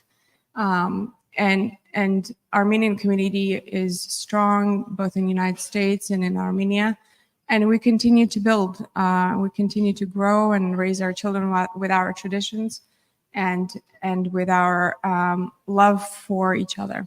So thank you. Very much appreciated. Hubert, you are currently working with Rwandans in Rwanda. And as you mentioned in your story a minute ago, you talked about this mom not being able to speak about the experiences she went through, which was pretty much a barrier for her to even be able to heal or to help anybody that she loved. And instead she pushed them away. Now, I'm gonna just, you know, go off of that and ask you, in your experience, what are the effective approaches that are being currently applied to help, you know, individuals or much more, you know, couples to understand that their invisible wounds are actually destroying them and the relationships around them? And how are you guys helping them to acknowledge them and moving to the healing part? Very good question. So for you to be able to heal, and I hate that we do not have enough time to talk about this epigenetic, because there is a good news among all of these things. Because epigenetic is not really to change the gene, it's to change the environment that turns on and off the gene. So when the environment changes, there is hope. So I wished we had enough time for her to tell us more. But in Rwanda, there is some research that being done on Rwandans. Like Dr. Clarisse, I think they even received an award in Italy recently. So what they did is they did research with blood, genes, all of that on Rwandans, women who are pregnant during the 94 genocide, from the group, the survivor group to the other group, and they saw the difference. So coming back to your question, really it's about three things. You cannot heal if you are not aware. Ujya gukira indwara arayirata. So you cannot heal if you do not know you are sick. And that's what we're doing here. A lot of people are not aware of the behaviors we have come to normalize what is not normal. And that's the danger. Because, you know, even when we joking one to another, we're saying things that we have come to take as normal. You know, I don't know here, but we have stories in Rwanda, jokes with A1, you know, upgrading A0, you know. Then after after awareness, you need something that is very important called acceptance. You cannot move forward if you do not accept what happened. Accept is not to take it as fate. It's that, no, if to say, this is what happened, how do I now integrate it in my today's life? Only when you do those two things, then you can take action. Then you can, you know, consult. And a lot of people, maybe for those who don't know, in Rwanda, the government is really making accessible the mental health accessibility with Mutuelle de Santé. You can access mental health, which is a good news, because now anyone in Rwanda can have access to to help. Now, for those who do not know, the Rwanda biometric RBC have showed that 1 in 5 Rwandans, 1 in 5 Rwandans have shown at least one sign of mental health issues. At least one. One person in 5. I don't know if we realize, we understand the magnitude of what we have. So awareness is very important. That's what a lot of people now are speaking out. That's why personally, coming here, I wrote that book because I was like, I'm going to be talking about maybe 10, 20, let's say an hour. It's a lot to cover when it comes to relationships because that's what really what I do. So I tried to put that in the book, but a lot of people are writing books. Tomorrow, I think Akaliza, who is one of the next generation survivor, is showing her second book. You know, a lot of people, young people, are now stepping in. It's very important for the people in diaspora to stop seeing the next generation of survivors as next generation of survivors. They are as much survivors as you are when it comes to their psychological mind. Even maybe deeper, because when you survive the genocide, when you have triggers, you can understand this is a trigger, and in your mind have an ability to say this was then, this is today, and move on. The next generation does not have, if you did not share, if they do not know your story, they will not be able to differentiate triggers of then to now, which becomes even harder. So please do at your pace, no rush, but if you can share the stories, these kids, they can handle it because they are a piece of you. The resilience you have, they have inherited from you. I wish we could clap, but we can't when we are commemorating. So I'm gonna wrap this conversation with you. Again, this might be a deeper conversation, or you cannot even go into depth of it, but I would like maybe in 1 or 2 minutes to help us understand the epigenetics of the genocide against the Tutsi in Rwanda. What is that, and what we need to understand about it, and how can that help in trauma healing? Because the intergenerational trauma is here, and it's not going anywhere if we do not heal ourselves first. The neuroepigenetics of this. Well, I'll just say this briefly because it's linked with everything that we've been already saying. With the different aspects of the genome that are silenced or that are implicated within this experience, one of the things we're going to be looking at is the effects on the brain. And that for PTSD, for the effects on the brain, often we think about the brain in kind of 2 systems. System 2 is our executive function, our ability to make decisions, to really kind of think logically and purposefully and kind of work our way through something. When we experience trauma, and particularly when we develop PTSD, that part of our brain tends to kind of be more silenced, where our limbic system, system 1, tends to take over, that fight, flight, freeze response. The way in which our anxiety is heightened, that startle response that we were talking about before. So this is why when we see kind of dips in cognition, when we see difficulties in being able to pay attention, when we see difficulties in memory, even kind of having that brain fog, being able to think of one thing to the next, it's because some of those things that have happened genomically have implicated ourselves within our brain. So this is a full system response. We're looking at this in many levels, whether it's our hormones, whether it's the way we're passing this down, whether it's our body, whether it's our brain. We're experiencing this in the totality of our being. Again, it's an honor and a privilege for me to be part of this conversation and to learn from each and every one of you and to hear what you have to say and what you have to share with us. And I hope you've learned as much as I did. But this is where we end this conversation. Feel free to meet with our panelists if you want to talk to them, more about what they shared with us. But thank you for being here, and thank you really for fighting with us.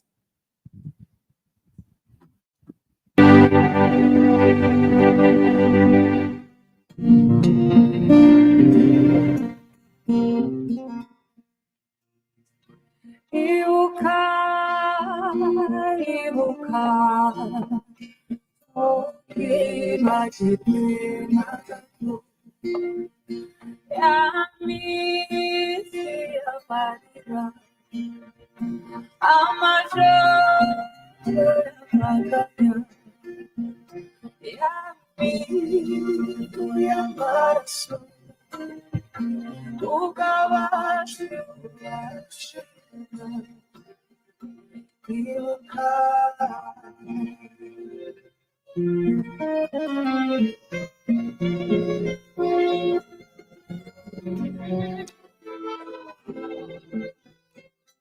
Ladies and gentlemen, thank you so much for still being with us. I do hope that you have learned a lot. And I would love to encourage everyone to please pay attention to the stage as we welcome our youth. They do have a message of hope. This is main second generation survivors.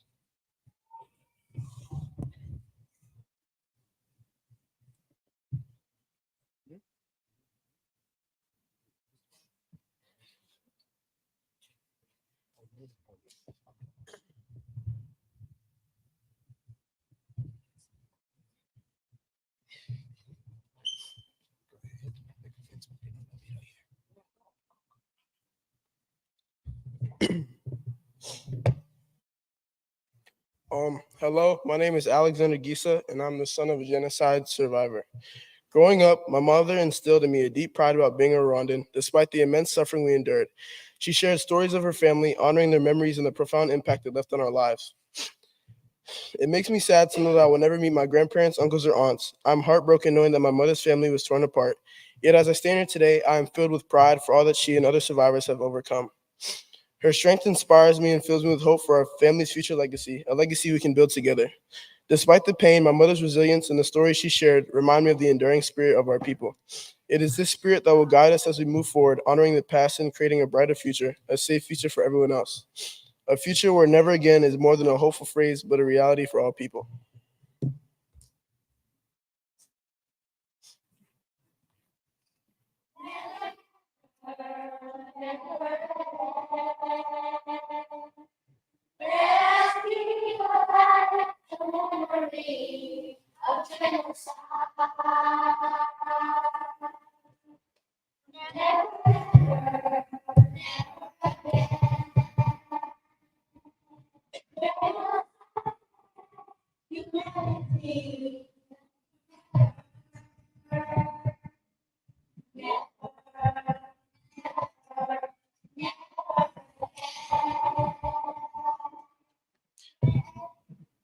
My name is Igor. I'm a son of genocide survivors. Sometimes I wonder why my beloved country, Rwanda, went through genocide. Sometimes I wonder if the international community intervened to stop genocide. Sometimes I wonder why our families got killed just because they were Tutsi, as if being Tutsi was a crime. Sometimes I wonder what our family life would be like if all our beloved ones were lost, still be alive. And make me say out loud, genocide never again. Sometimes I dream about a world where people can simply love and support each other. Sometimes I dream about a world where children can grow up safe and happy. Sometimes I dream about a world where the cause of death is only natural. Sometimes I dream about a world without violence and discrimination. Sometimes I dream about a peaceful world and no more genocide. And make me say out loud, genocide never again.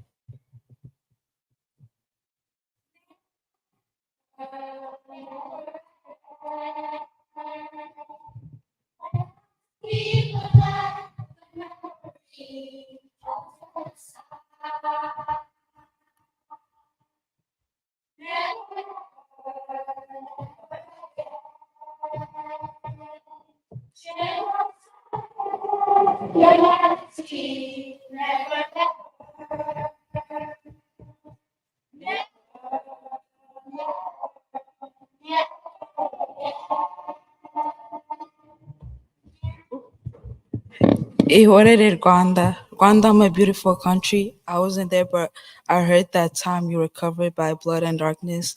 That time love, dignity, and humanity were too far away from you, and I'm here today to remember and honor your innocent children killed in 1994 genocide against Tutsi and to carry on the legacy. I'm here to comfort you and tell everyone how beautiful and strong you are. Ihorere Rwanda. I wasn't there, but I've heard stories of resilience and bravery and stopping genocide. You've seen your people killing own people, but you've also seen your very own people saving lives and restoring peace and humanity. And I'm here today to say thank you to RPF Ingotanyi. I'm here to honor your sons and daughter who left everything behind to save my country and to pay tribute to many who risked their own lives to bring light and hope to the genocide. I'm here today standing tall and proud to be Rwandan and to say, Ihorere Rwanda, ntibizongera kubaho ukundi.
Humanity, hari ibyiza byinshi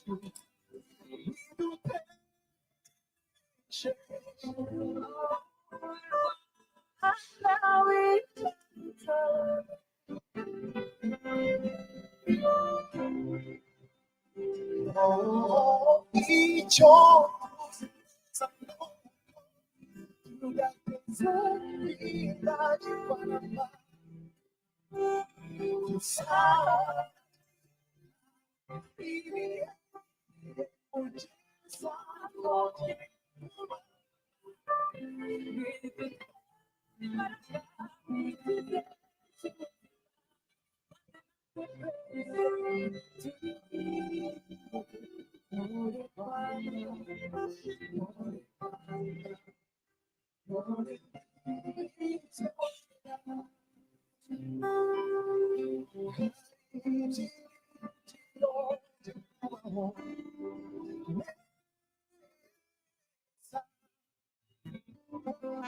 hari ibyiza byinshi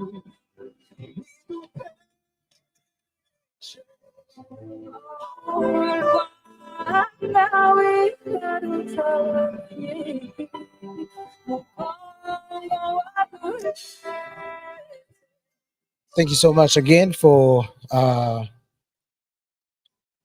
kids' performance. At this moment, please allow me to welcome Marcel.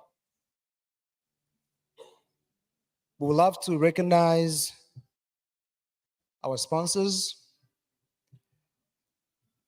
Marcel.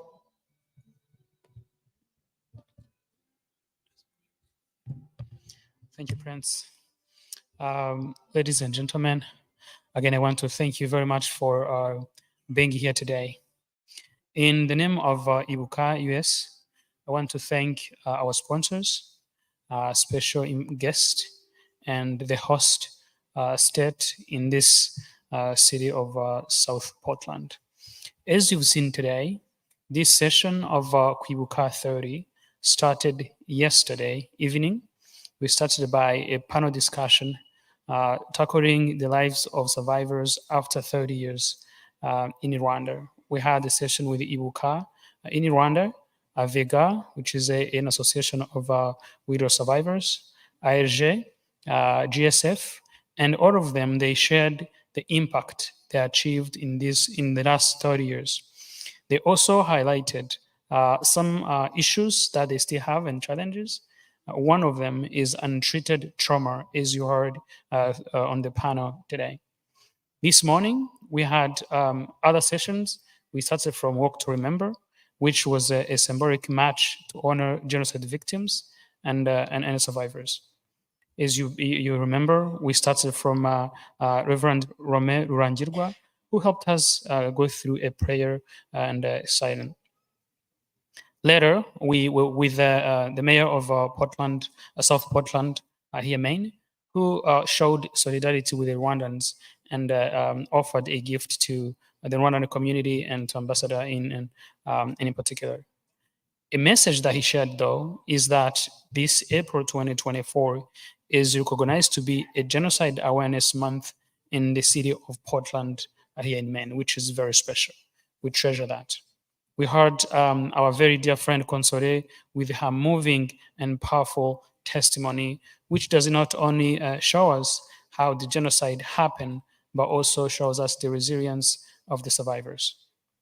The president of Rwandan community abroad saluted the resilience of Rwandans and also showed the effort to stand against the genocide as he welcomed the Honorable Ambassador who commended the solidarity between Rwandans and here in Maine, and also showed the leadership of Rwanda and importance of rebuilding the nation and the soul of Rwanda. She emphasized on the unity, memory preservation, and also discussed the failure and the need of human solidarity. She called for unity and to ensure never again. Sarah Brown covered advocacy and education, and we ended the morning session with a panel discussing about the 30 years on preserving memory, education, rebuilding the future, and legacy. This afternoon, as you've seen, we started from the message from Romeo Dared, who showed us and who witnessed the failure of the international community in Rwanda during the genocide. The panel that we welcomed this afternoon, the panel of experts who discussed one, they showed us the data and evidence that indeed the genocide against the Tutsi could have been prevented. Our panel of experts, again, they talked about intergenerational trauma and shared the healing and coping mechanism. We concluded from a message of hope. This message of hope shows us that indeed not only the trauma, but also resilience can be transmitted across generation. Then as we conclude this evening, we have another session tonight of Rwandan getting together to discuss our issues and to remember our loved ones in names. Always in Kwibuka, we spend a night remembering our loved ones by names, ages, what they lacked, because they were people like us. During that session, though, we speak in Kinyarwanda, our mother tongue that is connected to our emotions. And today, we continue the conversation that you saw here about mental health. We talk in Kinyarwanda about personal and family recovery. We have a Q&A sessions with our experts to ask questions and answers so that we can help our community and Rwandans in general. So tomorrow, in the morning around 10, we have the second survivors reunion in the United States. This is what we do. We meet as survivors, discuss matters that concerns us, and how we can support each other.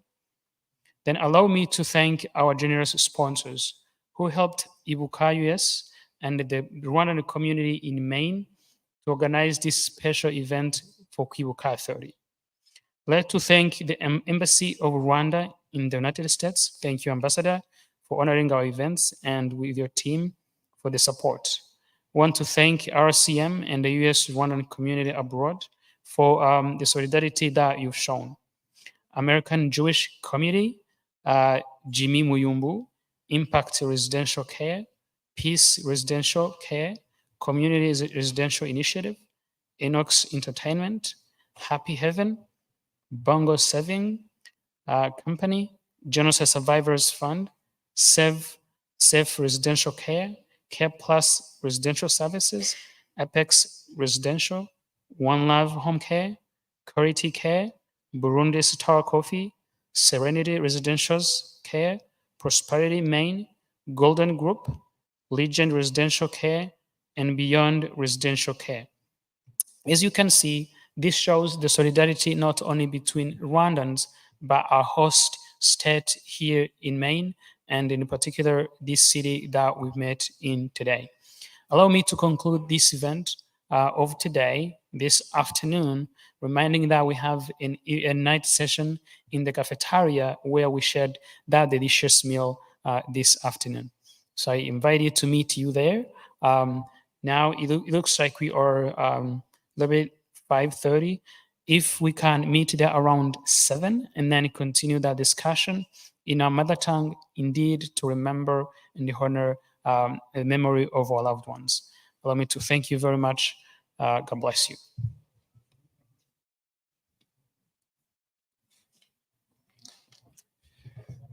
Ladies and gentlemen, allow me to once again thank you. It's been an honor being with you and serving you tonight. But I do have another message from our children. They do have a message for us for resilience, courage, and hope. At this moment, one more time, I would love to introduce our kids. And as you heard, we do have another session. We hope that you stay with us. Thank you so much.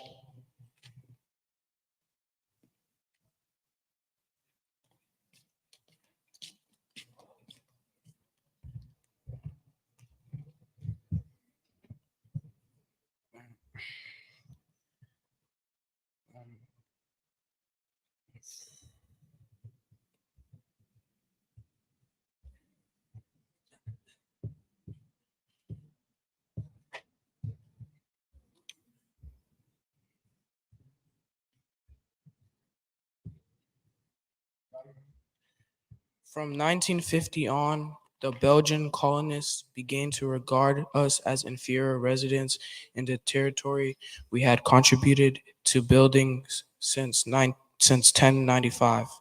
In 1959, they executed and expelled certain members of our restricted. Our freedom of movement was severely limited. They denied us access to education, prohibited our participation in military service, deliberately restricted our economic opportunities, and systematically eroded our sense of self-worth.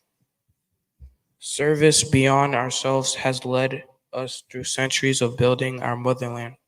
But during this time, we're not even allowed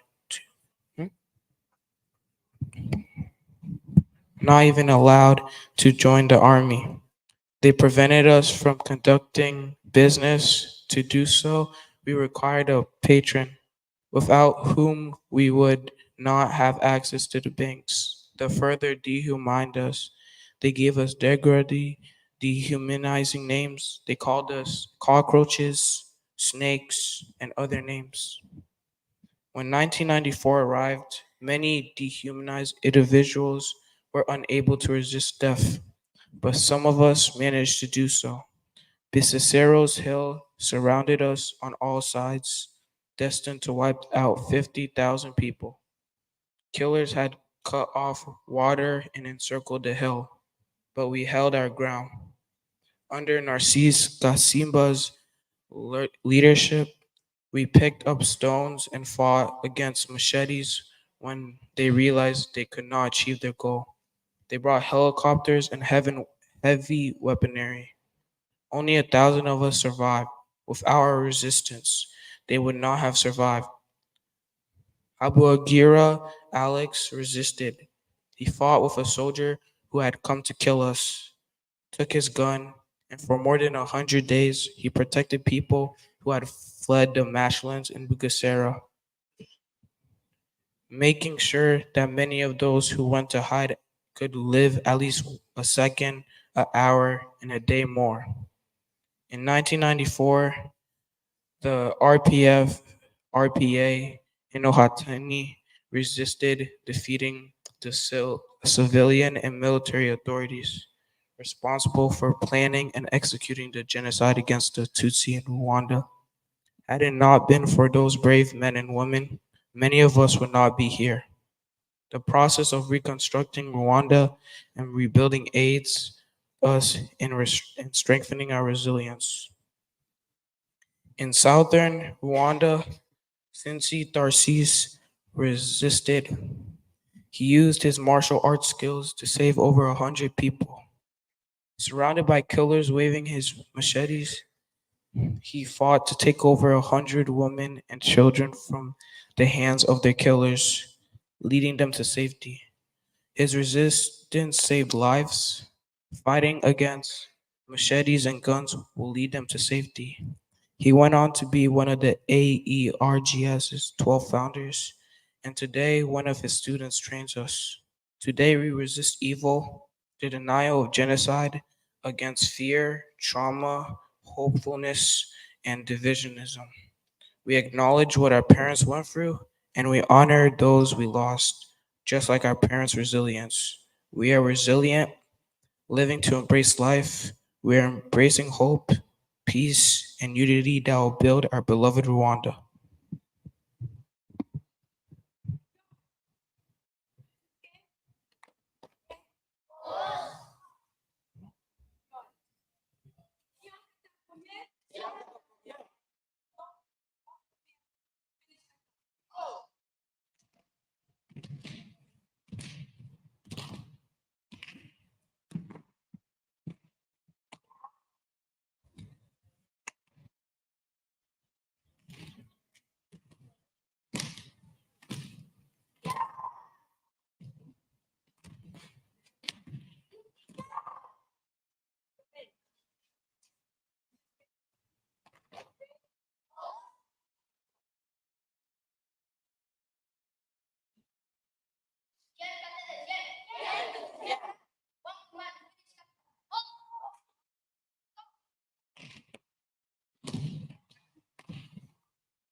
Escape.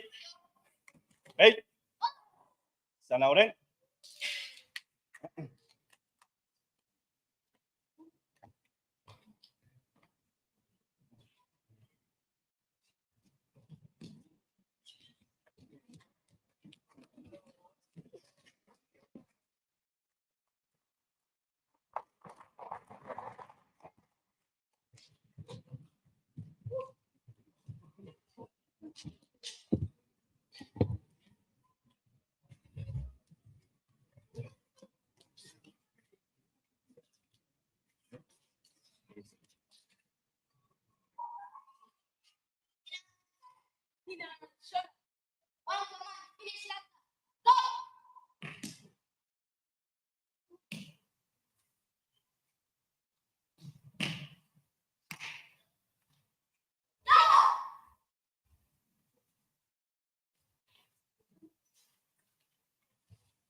Escape. Wait. Sanauren.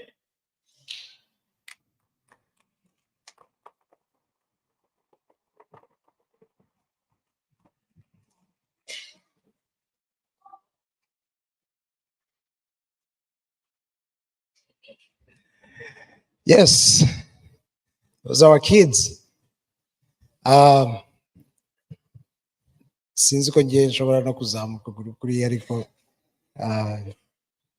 but we do have they do show a message of hope, and I can tell you this: there's some things that have happened that will never happen again. Turabafite abana bacu bari gukura neza. Nagira ngo mbashimire. I would love to thank you once again. Kandi mbibutsa yuko dufite indi session.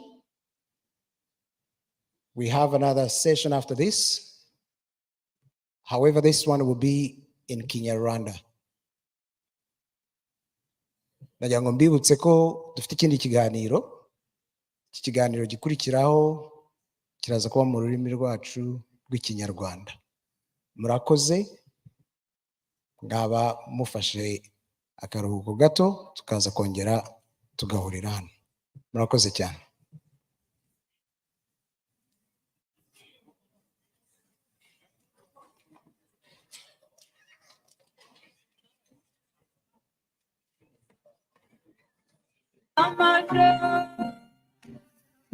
Hari umuntu waba wabuze telefone, waba wataye telefone anshake ndayifite. Niba wabuze telefone, please, if you lost your phone, please find me, let me know. I'll be in the cafeteria with your phone.